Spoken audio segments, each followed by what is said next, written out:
इसका short introduction बता देती हूँ। पार्टिसिपल में आपका एडजेक्टिव पार्टिसिपल भी होता है, एडवर्ब पार्टिसिपल भी होता है और वर्ब भी होता है। लेकिन जिरंड जो है वो सिर्फ और सिर्फ नाउन के रूप में काम करता है, एक्शन को दर्शाता है कि हाँ भाई इसमें एक्शन होना दिया गया है, बट वो एक नाम की तरह काम करता है। देखो जिरंड बेसिकली है क्या, नाउन है, नाउन है यानी नाम की तरह काम करेगा, ठीक है। And it can be used as subject and object. क्यों? क्योंकि आप और हम सभी जानते हैं कि नाउन का यूज है क्या, नाउन को हम बेसिकली सब्जेक्ट और ऑब्जेक्ट के रूप में यूज करते हैं, यानी जिस चीज का नाम हम बता रहे हैं। अब मैम ने कहा कि वर्ब भी है लेकिन नाउन की तरह काम करती है। वर्ब कैसे है? डायरेक्टली वर्ब नहीं आएगा कि प्ले है, अब मैं बोल रहा हूं भाई देखो प्ले, जिरंड है, नहीं, ING form but without any be verb. ING form तो है लेकिन विदाउट एनी बी वर्ब। अगर हम बी वर्ब लगा देंगे आईएनजी फॉर्म के साथ तो क्या हो जाएगा, वो एक कंटिन्यूअस वर्ब बन जाएगी, यानी कि प्रोग्रेसिव वर्ब बन जाएगी। फॉर एग्जांपल जैसे मैं बोलूं I am playing, she is reading, तो is reading is be verb, am be verb. तो बी वर्ब के बिना जो आईएनजी फॉर्म है वो देख लीजिएगा कि वो वर्ब नहीं है, वो जिरंड है, ठीक है।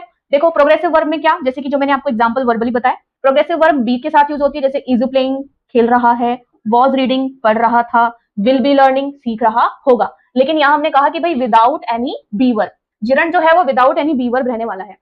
अब इसके यूज क्या है, कहां कहां हो सकते हैं भाई, आफ्टर प्रेपोजिशन। प्रेपोजिशन आप जानते होंगे, इन, ऑन, आफ्टर, बिफोर, ये सब प्रेपोजिशंस हैं।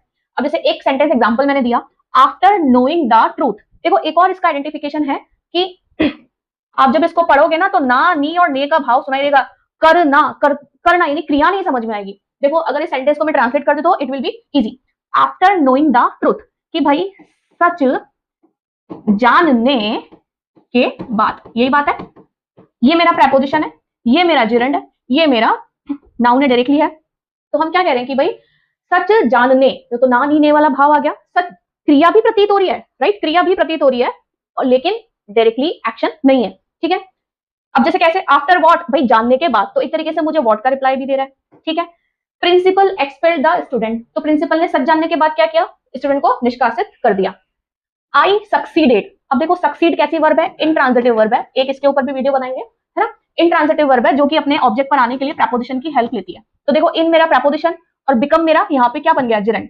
तो आई सक्सीडेड, तो मेरे पास क्वेश्चन आता है भाई किस में सक्सीड हो गया भाई, तो in what, right, I succeeded in what, in becoming a famous actor, right. तो प्रेपोजिशन के बाद भी अगर आपको कभी भी वर्ब रखनी है तो ध्यान रख लीजिएगा उसको जिरंड के रूप में रखना होगा, ठीक है। तो I succeeded in becoming a famous actor, कि मैंने सफलता प्राप्त की, किस चीज में सफलता प्राप्त की, आप उससे यही क्वेश्चन पूछोगे तो इन व्हाट का टेंस आएगा, इन becoming a famous actor. Next use देखो, सब्जेक्ट और ऑब्जेक्ट के रूप में, जैसा कि अभी मैंने पहले ही बता दिया कि नाउन है तो सब्जेक्ट ऑब्जेक्ट के रूप में आएगा ही आएगा। एक यूज आया आफ्टर प्रेपोजिशन, एक यूज दिखा रहे हैं सब्जेक्ट और ऑब्जेक्ट की प्लेस पर। देखो joining this company will be